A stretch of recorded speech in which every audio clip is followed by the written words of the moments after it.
Hey everybody, how are you guys doing? This is Dan Hewson. I'm here with another episode of Coffee and Audiology.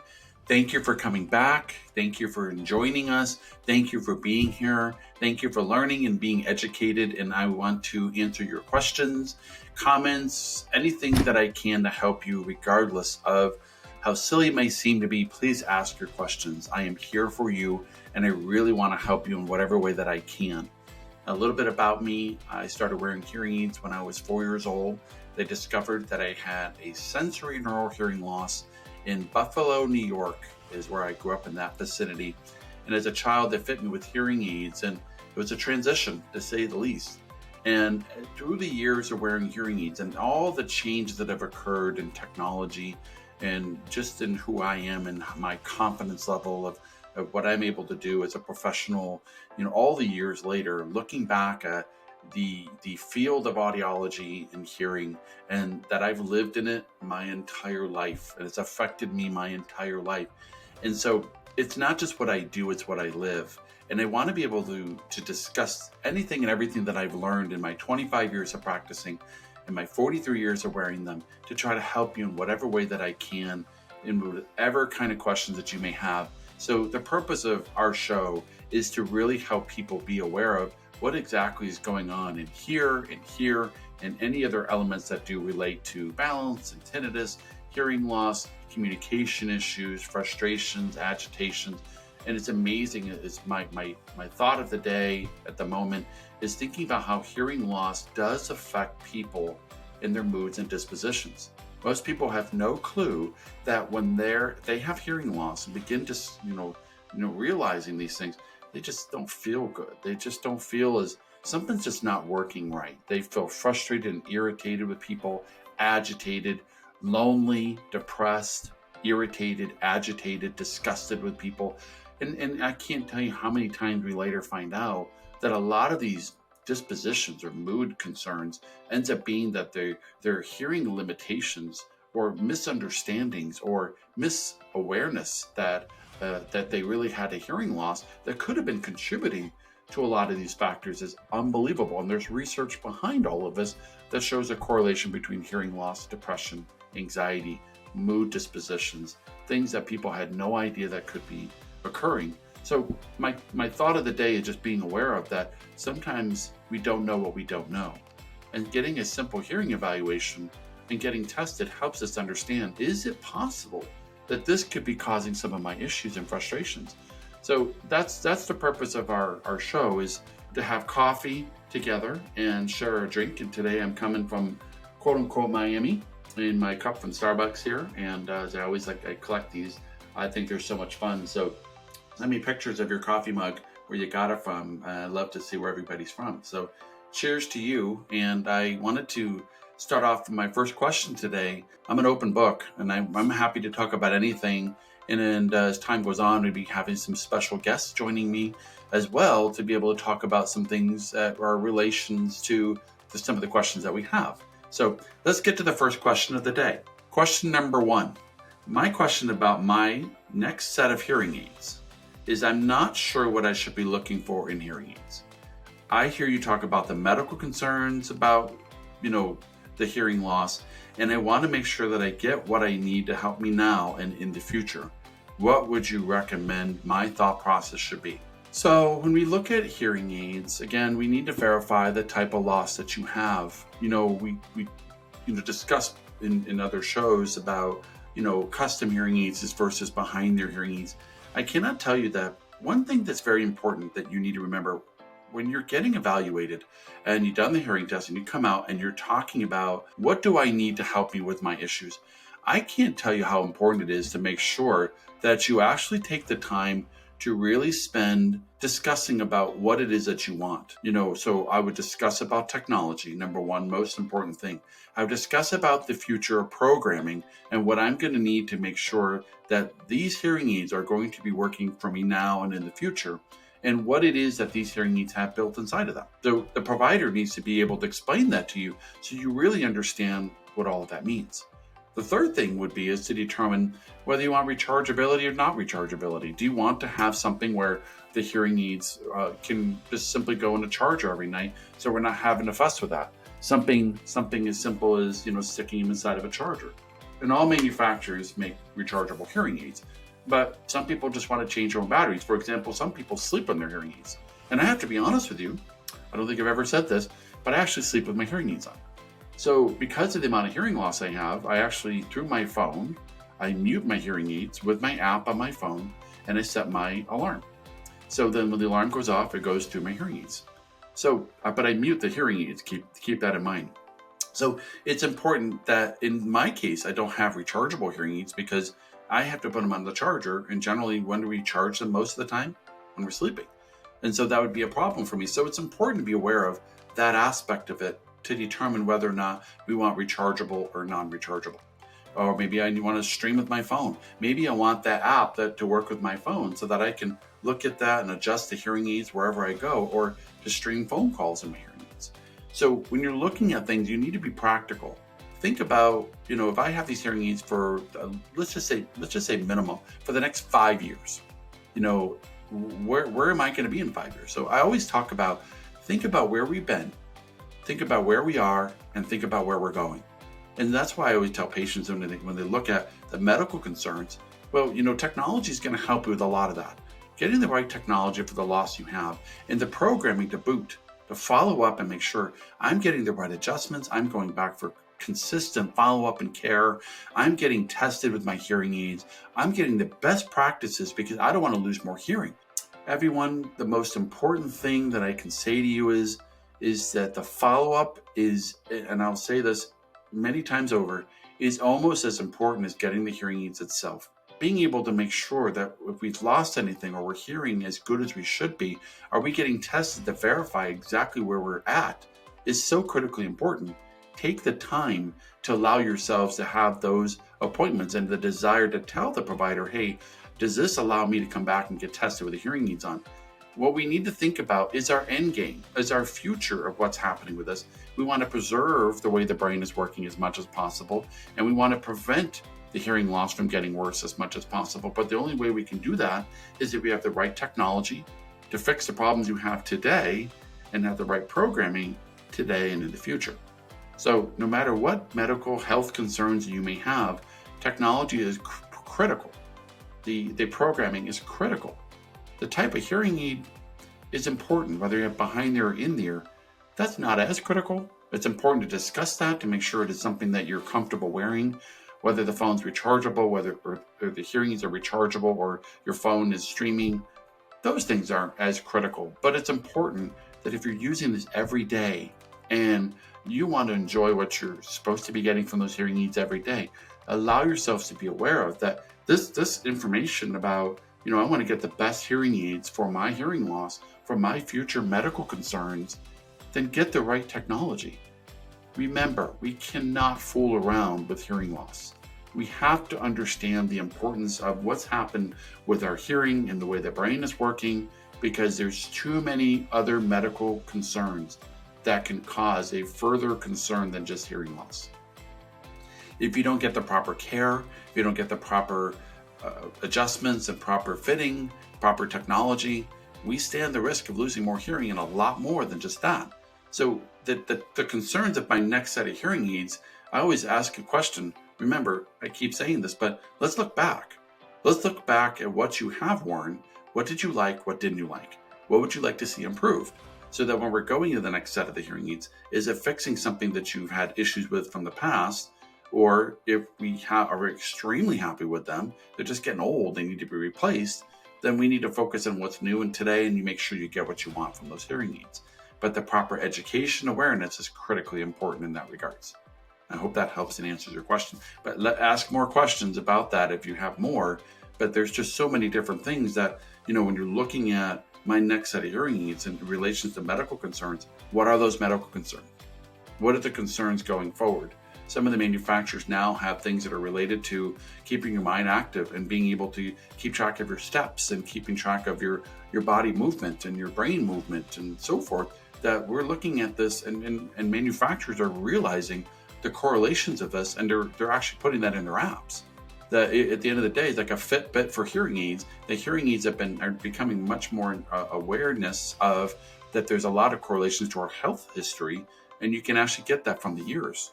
So it's important to talk to your provider about some of those things, because that's extremely important to be aware of. That hearing loss, as important as it is, it's the originator of the real problems, and it's the factors of later problems that come from the hearing loss that is bigger concern than anything else of itself.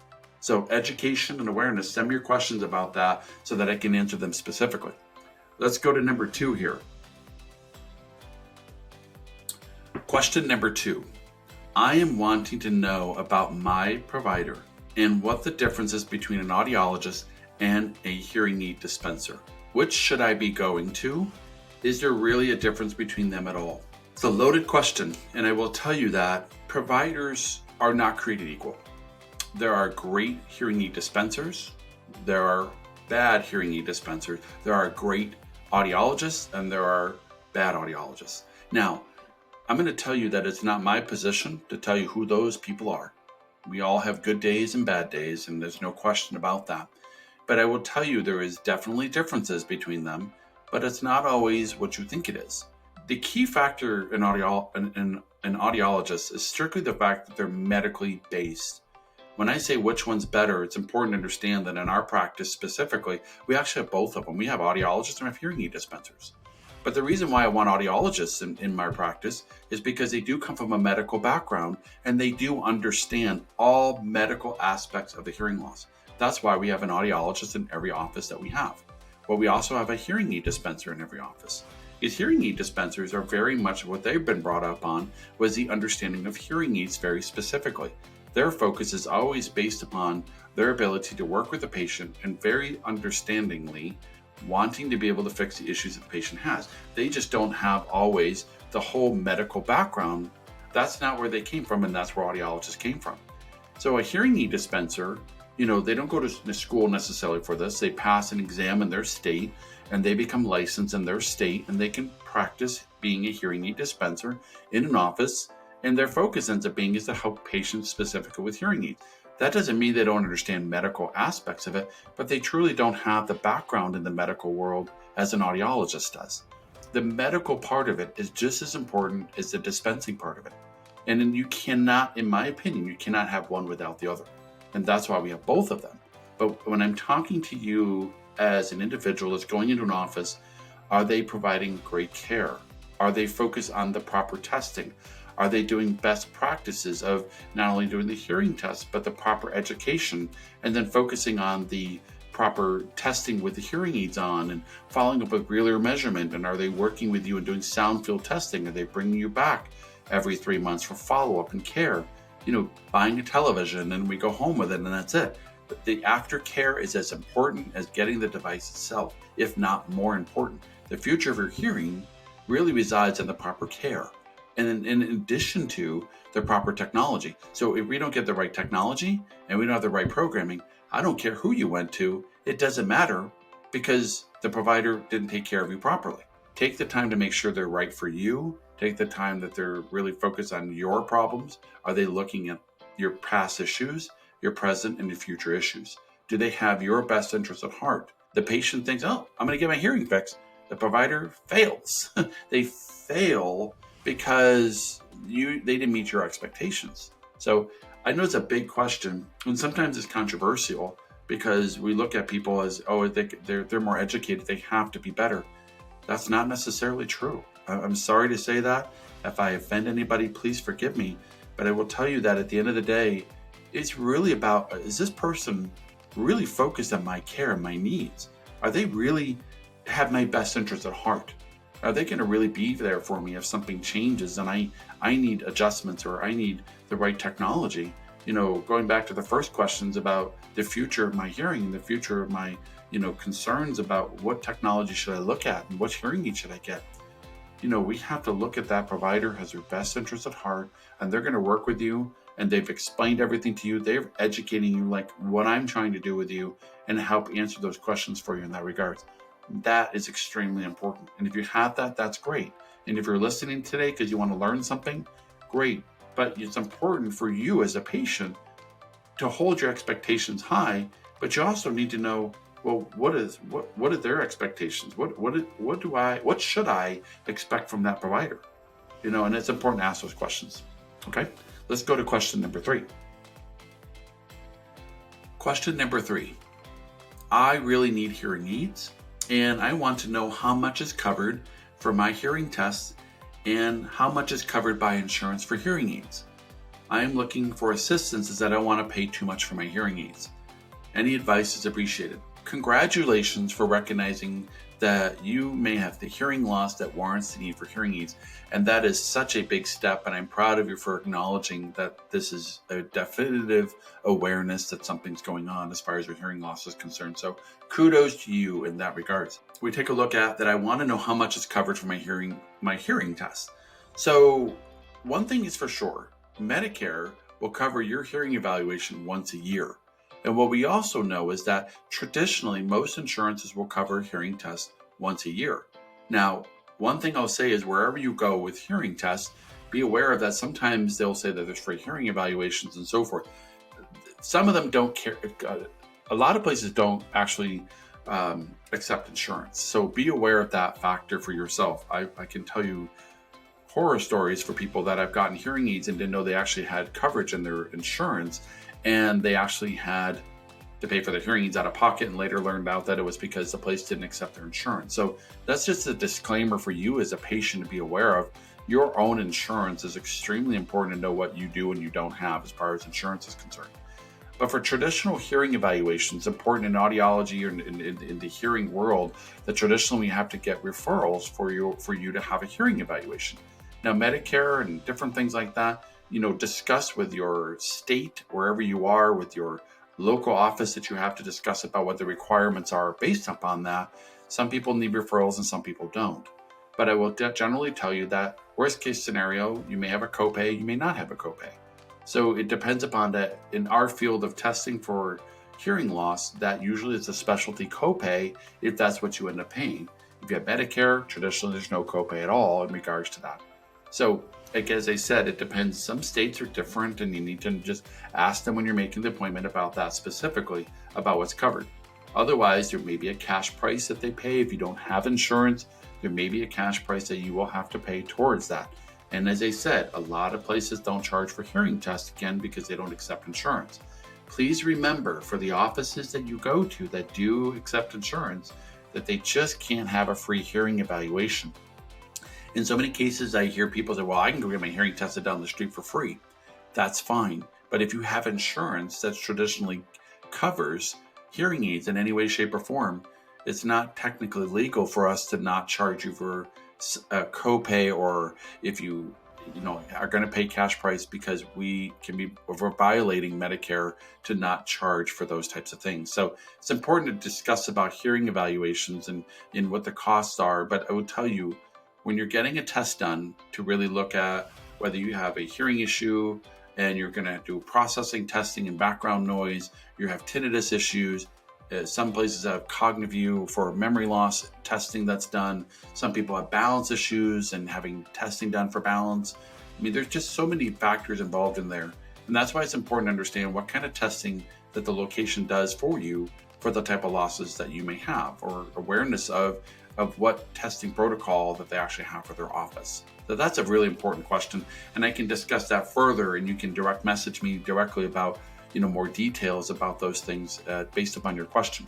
So just a general and a whole, that traditionally most insurances cover one hearing test a year. And you have to just be aware of that. There will more than likely be some type of copay in there. But again, based upon the testing protocols, it is going to be very well worth the time and effort that you have. And traditionally an evaluation, most offices take about an hour to basically test your hearing, look in your ears. Again, if you go to a medical practice, audiology, traditional ENTs, they're going to do a hearing evaluation. They're going to check your ears. They're going to discuss about the medical history. So I always break it up in like a 15 minutes frame. Like first 15 minutes is all related to the case history and medical, possibly ear cleanings at that point. Then the next 15 minutes is the hearing evaluation. And then the last 15 minutes to half an hour, depending on how things flow, is to really spend on going over the results of a hearing test and then proceeding from there. So that evaluation needs to be full packed and a lot of information education. If you just get a quick test and you've got 45-50% loss of hearing, you need hearing aids, and you're not getting a lot of discussions about what's going on, really ask a lot of questions and really kind of probe more about what's going on, because there's so much information to discuss about. Make sure you're getting a proper full diagnostic hearing evaluation. Okay, so the next part of this is discussing about how much is covered by insurance for hearing aids. So that really just depends upon the insurance of that you have, and it's important to make sure that the office that you go to or the location you go to, do they accept your insurance? You should always ask that question, because if they're not asking for insurance information right up front, because I know in our office that one of the questions we always ask is, what insurance do you have? Okay, well, that tells you right off the bat that they're probably, hopefully, they're going to be accepting of your insurance or contract with the insurance, but you need to be aware of if they're contracted or not. Again, they may be asking that question because they're trying to determine if they do accept your insurance. And that's why it's important to go in. You need to be aware of, quite honestly, if you do have insurance coverage. But at the same token, you just need to be aware of it in general. If you do have coverage, what is the coverage? And I have to tell you, we have our own billing team. We can answer questions for you. If you have questions, let us know. We have verification group teams, everything like that in our practice, we can help you with that. But just rest assured and be aware, it is extremely confusing. When I've had hired people for our practice to work in our billing team, and they come on board and they worked in medical, they worked for insurance companies before, audiology and hearing related questions are so different. And the way that a lot of insurance companies do this is extremely confusing to patients. So just have to make sure you get all of your information so that we can properly educate you about what's really going on with your insurance. Okay. So again, there's a lot of changes in our hearing aid coverages. Sometimes we have insurances from our work. Sometimes we have insurances from workman's compensation. Sometimes we have third parties that work directly with our insurance. Everything has changed so much in 25 years of my practicing, but we stay on top of that for the sake of the patient, so that we do work with all insurances, just about everything in our practice, because we want the patient to be taken care of. So that's why it's important when you look at hearing aids, not all of them are covered. Some of them you don't have any coverage at all based upon the type of insurance you have. Medicare does not pay for hearing aids, and there's talk about that someday they will, but that's been talk. And so I don't know if that ever will change, but I will tell you that it's important to be aware of your benefits and aware of your insurance. And if you don't understand it, the office that you go to needs to understand it for you so that they can properly utilize your insurance benefits and discuss about how that works in your situation. As far as, like I said, if we can help you ask questions, get a whole team of individuals that work in our billing and credentialing and understanding of what your insurances are, let us know if you have any questions in regards to that. So individuals that are looking for assistance, I think it, again, depends upon the type of loss that the person has.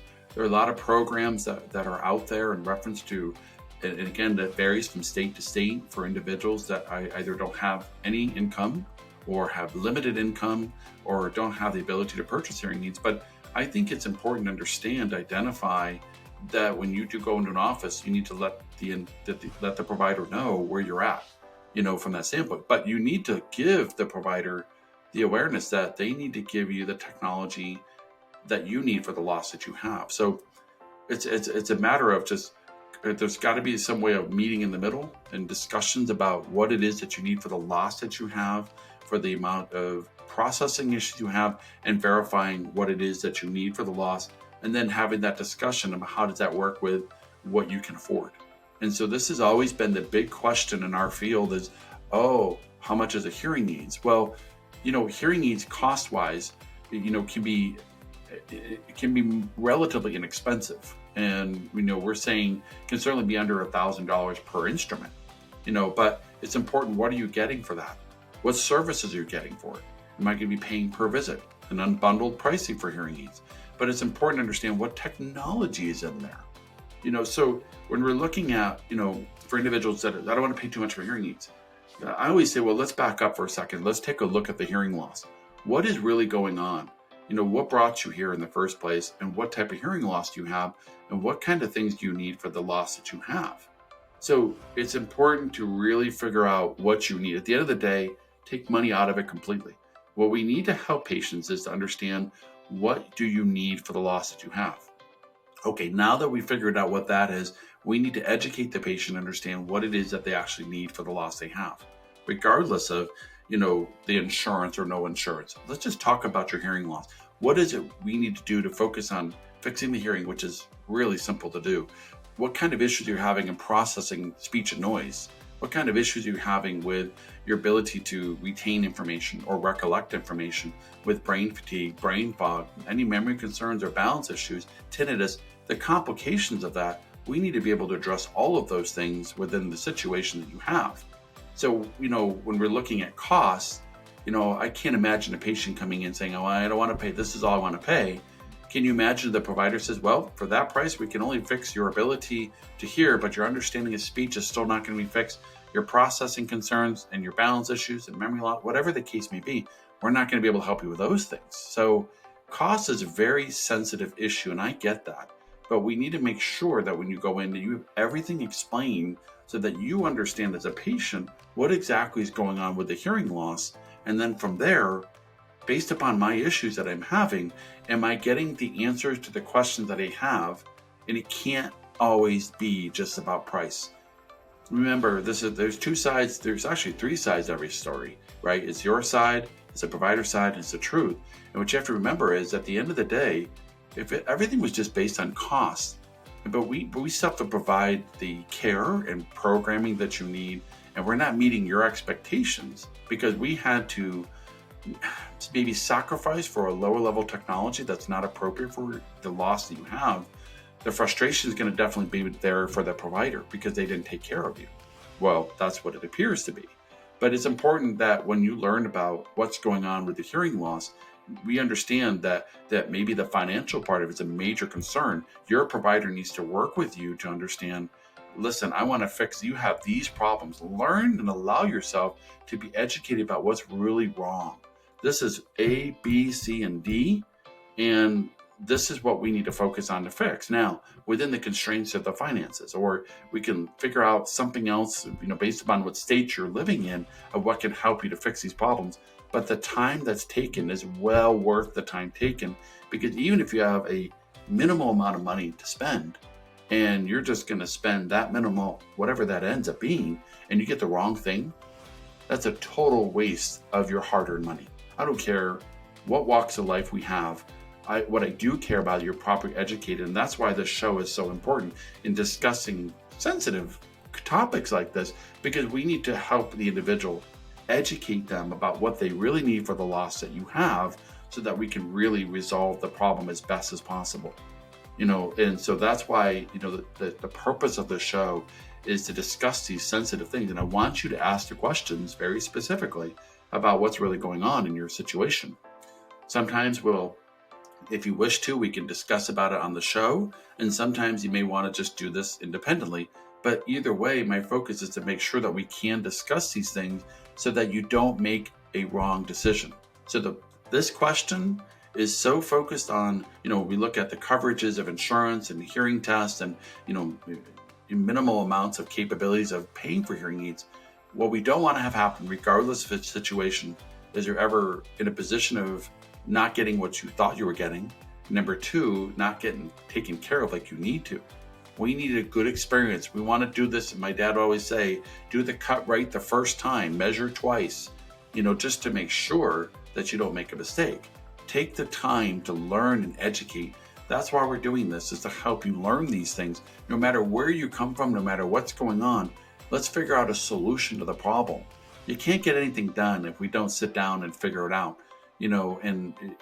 There is a solution. There's a hearing aid for everybody, but you need to make sure you have the right technology and the right programming.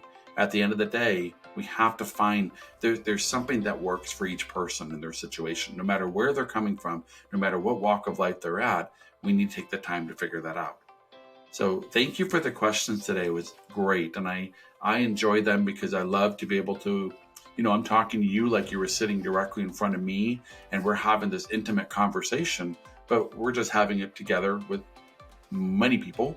being able to listen to this so we can make good decisions. Please remember, the purpose of the show is to educate, but the purpose of the show is to prevent people from making mistakes, believing in that they're going to places that are going to take care of them.